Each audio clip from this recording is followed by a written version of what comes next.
वो ये बात सोनिया को बताने लगी। इस वक्त सोनिया उस पुलिस चौकी तक पहुंच गई थी। उसने अपना मेकअप उतार दिया था, अपने असली रूप में थी, लिहाजा पुलिस चौकी के उस कमरे में जाने की इजाज़त मिल गई थी जहां तहखाना था।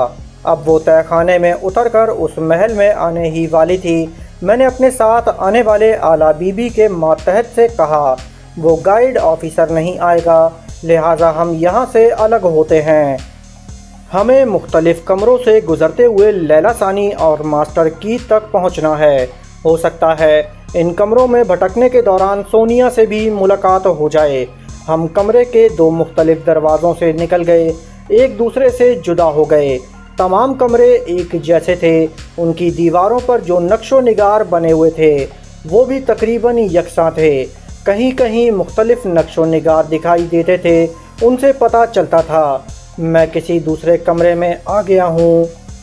कभी किसी कमरे का दरवाज़ा मुझे किसी राहदारी में पहुँचा देता था। वहाँ से गुज़रते हुए किसी न किसी कमरे में दाखिल होना ज़रूरी हो जाता था, क्योंकि आगे राहदारी बंद हो जाती थी। सोनिया तहखाने की तंग राहदारी से गुज़रते हुए एक जीने पर चढ़ते हुए महल में पहुंच गई थी। मेरा ख्याल था वो मुझसे कहीं ना कहीं ज़रूर मिलेगी, लेकिन वो जहां पहुंची थी वहीं करीब ही एक कमरे में मास्टर की सामना करने के लिए मौजूद था।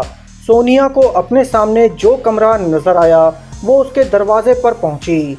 अंदर एक कदावर सेहतमंद शख्स रिवॉल्विंग चेयर पर बैठा हुआ था। उसकी कुर्सी दरवाजे की तरफ घूम गई।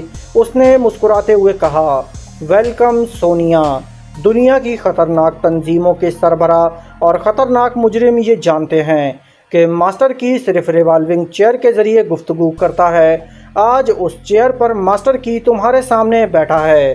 तुम पहली खुशनसीब हो जो मुझे पहली और आखिरी बार देख रही हो। फिर उसने हंसते हुए तंजिया अंदाज में पूछा, आखिरी बार का मतलब समझ गई होगी। हाँ, तुम्हारे ख्याल के मुताबिक मैं अपनी ज़िंदगी में आखिरी बार अपनी आँखों से देख रही हूँ। फिर ये आँखें देखने के काबिल नहीं रहेंगी। बहुत खूब समझ रही हो। मेरे ख्याल के मुताबिक आखिरी बार इसलिए देख रही हूँ कि आज के बाद तुम्हें कोई नहीं देख सकेगा। इतना ही तुम्हें अपनी सलाहियतों पर नाज है तो अंदर आ जाओ। वो पीछे हटकर बोली, कॉरिडोर में दरवाजे नहीं होते और किसी भी कमरे का दरवाज़ा बंद हो सकता है। मैं समंदर हूँ, कुएं में लड़ने की आदी नहीं हूँ। बाहर आ जाओ।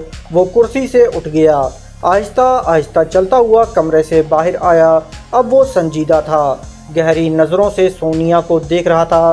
फिर उसने कहा, अभी मेरे आदमियों ने इतला दी थी तुम्हारी अच्छी तरह तलाशी ली गई है। तुम्हारे पास हथियार नहीं है। ये कौन सी नई बात कह रहे हो?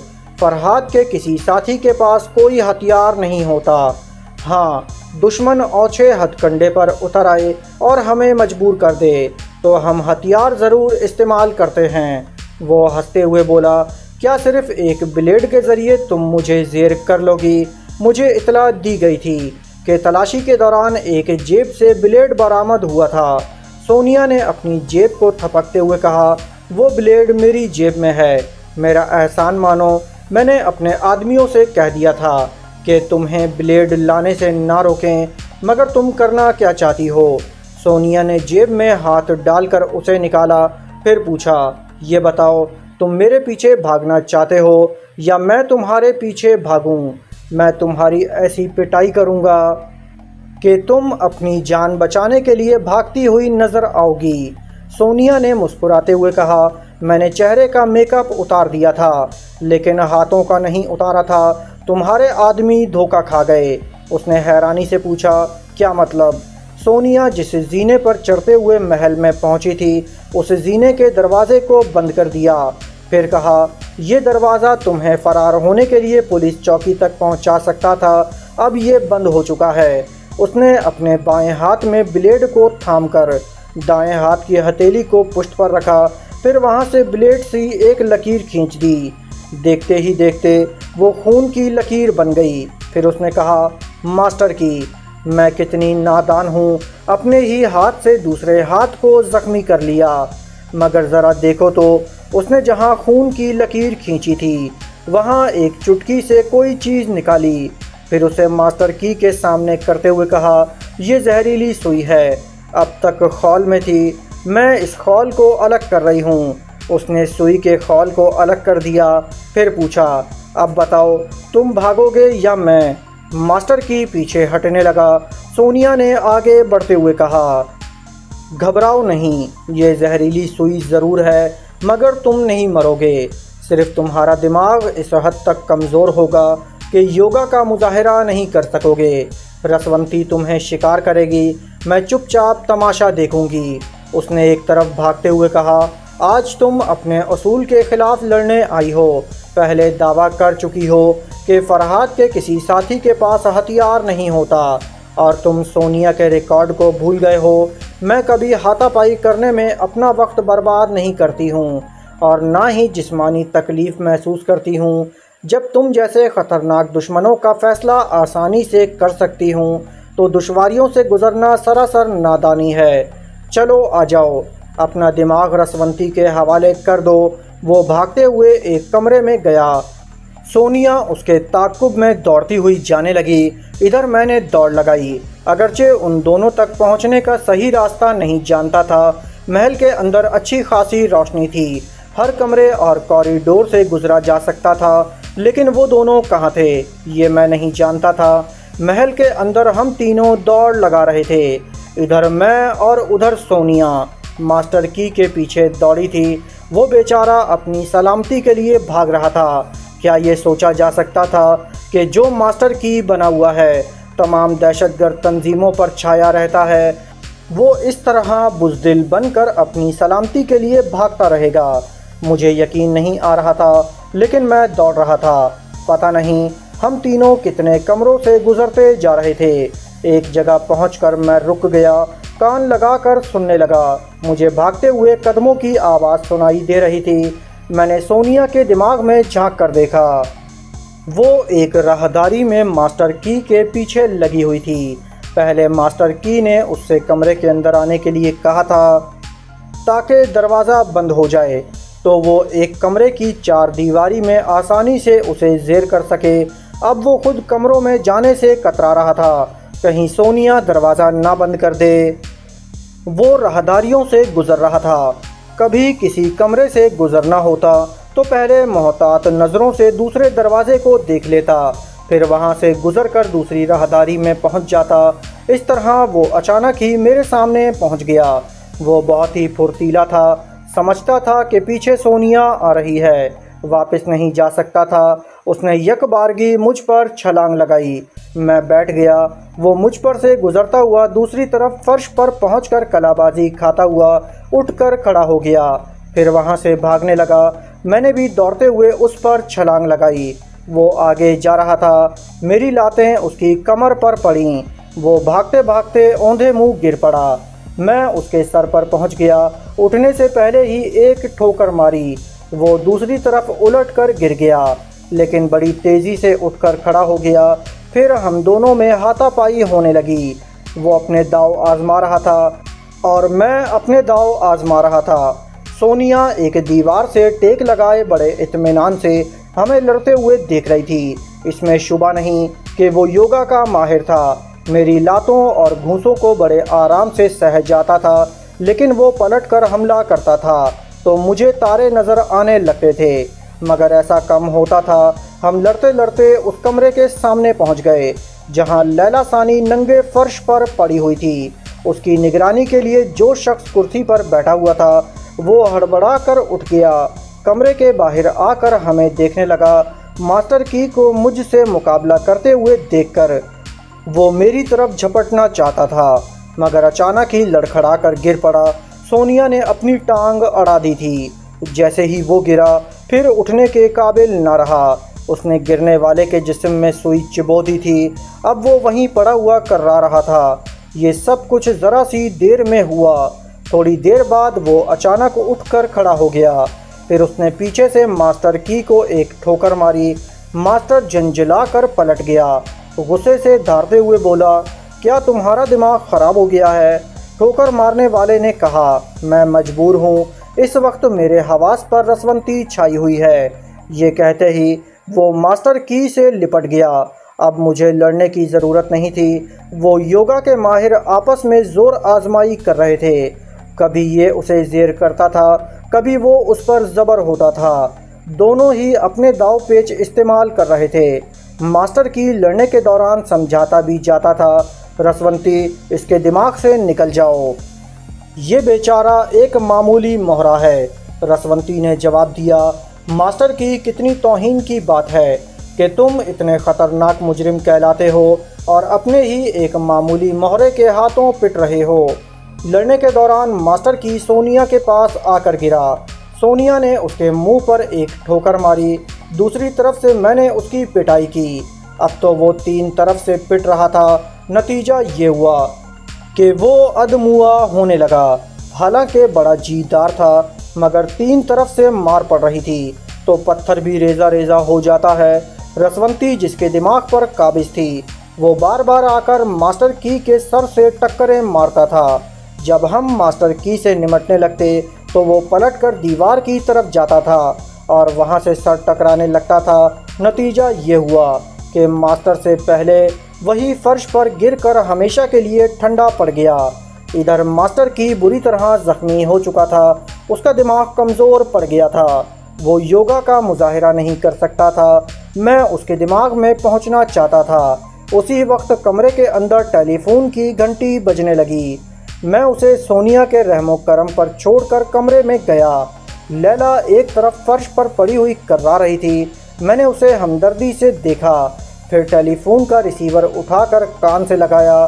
दूसरी तरफ से आवाज़ आई, हेलो, तुम सोनिया हो या सज्जाद? मेरी आवाज़ से पहचान लो और बताओ तुम कौन हो। अच्छा, तो तुम सज्जाद हो। अपने मुताल्लिक बताने से पहले मैं सोनिया को मुबारकबाद देना चाहता हूँ। हज़ारों मक्कार मरे होंगे तब वो पैदा हुई होगी। कमबख्त ने हाथ पांव चलाए बगैर मास्टर की को ज़ेर कर लिया। अब बेचारा मरने के करीब है, उसकी जान छोड़ दो। मैंने पूछा, तुम कौन हो? मैं एक भयानक राज हूँ और जो भयानक राज फाश ना हो सके वो दहशत बनकर दिलों पर तारी रहता है। दूसरी तरफ से कहका सुनाई दिया। फिर उसने पूछा, नहीं समझे? मुझे हर ताले की चाबी कहते हैं। इस महल में 1788 कमरे हैं। सोनिया से कहो उसे 1788 मास्टरों से गुजरना होगा, तब कहीं जाकर वो एक मास्टर की तक पहुंच सकेगी। ये सुनते ही मैं चौंक गया। वो कह रहा था, इस महल के तमाम दरवाजे तुम दोनों के लिए बंद हो चुके हैं। यहाँ से निकलना मुमकिन नहीं है। बाहर जाना चाहोगे तो तुम्हें चाबी की ज़रूरत होगी और मैं हूँ हर ताले की चाबी, मास्टर की। मास्टर की बोल रहा था और मैं रिसीवर कान से लगाए सुन रहा था। मेरे सामने लैला सानी फर्श पर पड़ी हुई थी। मैं कमरे के बाहर सोनिया को देख रहा था। वो अपनी दानिश्त में मास्टर की पर गालिब आ चुकी थी और उसे हमेशा के लिए ख़त्म कर चुकी थी। पहले मैं भी इस खुशफहमी में मुब्तला था। ये भूल गया था कि इतना ख़तरनाक दुश्मन जो तमाम तंजीमों के सरबराहों को खातिर में नहीं लाता, उनके सामने आकर भी रूबरू गुफ्तगू नहीं करता, हमेशा रिवॉल्विंग चेयर के ज़रिए उनसे रब्ता कायम करता है। वो भला इतनी आसानी से एक चींटी की तरह किस तरह मसला जा सकता है? सोनिया कमरे में आकर लैला को संभाल रही थी। उसे उठाकर अपने बाजू का सहारा देते हुए बोली, ज़रा हौसले से काम लो, अभी हम तुम्हें तिब्बी इमदाद पहुंचाएंगे। तुम्हें यहाँ से ले जाकर किसी आरामदेह बिस्तर पर सुलाएंगे। मैंने रिसीवर रखते हुए कहा, सोनिया, ये खाम ख्याली है। हमने शेर के धोखे में बिल्ली को शिकार किया है। वो मुझे सवालिया नज़रों से देखने लगी। मैंने कहा, मास्टर की ज़िंदा है। अभी फ़ोन पर उसी से गुफ्तगू हो रही थी। सोनिया ने लैला सानी को दीवार से टेक लगाकर बिठा दिया। फिर वहाँ से उठते हुए बोली, वो कहाँ है? क्या इसी महल में? वो कहता है, यहाँ 1788 कमरे हैं। सोनिया को पहले 1788 मास्टरों से लड़ते हुए आना होगा, फिर कहीं असली मास्टर की से सामना होगा। वो एक गहरी सांस लेकर बोली, इसका मतलब ये हुआ कि वो यहाँ सिरे से मौजूद ही नहीं है। सब उसके चमचे हैं। ये हमें घेरने और मारने की कोशिश करेंगे। और वो चूहा अपने बिल में महफूज रहेगा। मैं तुम्हें पहले ही समझाती थी, यहाँ आना मुनासिब नहीं है। वो चारा डाल रहा है, हमें घेरना चाहता है। तुम भूल रही हो, हमें नहीं, सिर्फ तुम्हें घेरना चाहता है। मेरी अहमियत क्या हो सकती है? हालांकि मैंने फरहाद बनकर यकीन दिलाने की कोशिश की, लेकिन मास्टर की सिर्फ तुम्हें यहाँ बुलाना चाहता था। तुम उसके लिए ज़्यादा अहम हो। हमें वक्त ज़ाया किए बगैर ये सोचना चाहिए कि यहाँ से किस तरह निकला जा सकता है। रसवंती ने आकर कहा, महल के बाहर हमारे आदमी चारों तरफ मौजूद हैं। पुलिस भी चारों तरफ मोर्चे बना रही है। पुलिस चौकी में मास्टर की के जो आदमी थे उन्हें गिरफ्तार कर लिया गया है। महल के अंदर जितने लोग मास्टर की का रोल अदा करने के लिए मौजूद हैं वो यहाँ से निकल नहीं पाएंगे।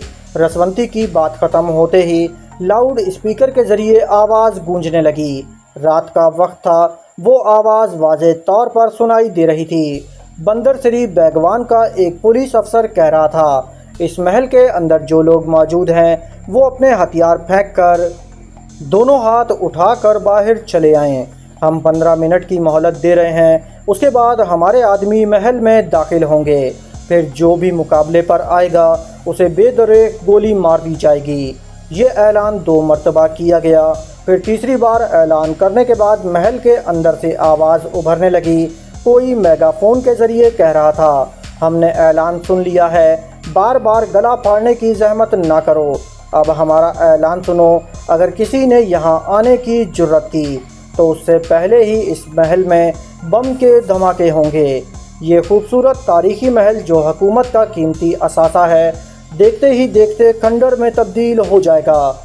हम तो जान से जाएंगे ही, लेकिन इस महल को भी तबाह कर जाएंगे। मुकामी पुलिस के लिए इतनी धमकी काफ़ी थी। वो इतने खूबसूरत तारीखी महल को खंडर बनते हुए नहीं देख सकते थे। फिर ये कि मैं, सोनिया और लैला महल के अंदर थे। हमें भी बम धमाकों से जानी नुकसान पहुंच सकता था, इसलिए बाहर मुकम्मल खामोशी छा गई। ऐलान करने वालों को चुप्पी लग गई। मैंने रसवंती से कहा, तुम आला बीबी के आदमियों के ज़रिए बाहर मौजूद अफसरान को समझाओ कोई महल में दाखिल होने की हमाकत न करे। मैंने लैला को उठाकर अपने कंधे पर लाद लिया। फिर मैं और सोनिया वहाँ से दौड़ते हुए उस दरवाज़े की तरफ जाने लगे जो हमें चोर रास्ते की तरफ ले जाता। ये अंदेशा नहीं था कि हम तहखाने की तंग राहदारी से गुजरते हुए दूसरी तरफ पुलिस चौकी में पहुँचेंगे तो मास्टर की के आदमी होंगे। अब तो वहाँ मुकामी पुलिस का पहरा था। चोर रास्ते का इल्म सोनिया को होना चाहिए था। वही उस रास्ते से महल में पहुंची थी, लेकिन हम भूल भुलैयों में थे। 1788 कमरों से गुजरते रहना, फिर रास्तों को याद रखना मुमकिन नहीं था। जो गाइड अफसरान यहाँ के रास्तों से वाकिफ़ थे, उन्होंने कमरों और राहदारियों में ऐसी निशानियाँ रखी होंगी जिनके ज़रिए वो सही रास्तों तक पहुँच सकते थे, मगर हम उन रास्तों से वाकिफ़ नहीं थे। सोनिया नकली मास्टर की का ताक़ुब करते हुए न जाने कितने कमरों और राहदारियों से गुजरते हुए आई थी। इधर मैंने भी कमरों और राहदारियों का हिसाब नहीं रखा था। बहरहाल बड़ी देर तक लैला सानी को उठाए इधर से उधर भटकते रहे। फिर अचानक ही एक कदावर शख्स से सामना हुआ। वो हमें देखते ही हंसने लगा। अच्छा, तो फरार का रास्ता तलाश किया जा रहा है। उसने अपने सीने पर हाथ रख कर कहा, यह रास्ता सिर्फ मैं जानता हूँ। रसवंती और फरहाद से कहो, मेरे दिमाग में पहुंचकर मालूम कर सकते हैं तो कर लें। मैंने लैला को एक दीवार से टेक लगाकर फर्श पर बिठा दिया। सोनिया ने पूछा, तुम कौन हो? उसने फ़खरिया अंदाज में कहका लगाया।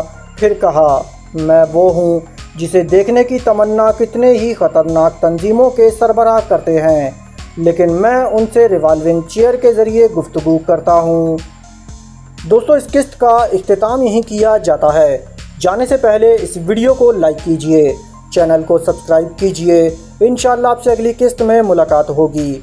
जब तक अपना और अपने इस चैनल का ख्याल रखिएगा। अल्लाह हाफिज़।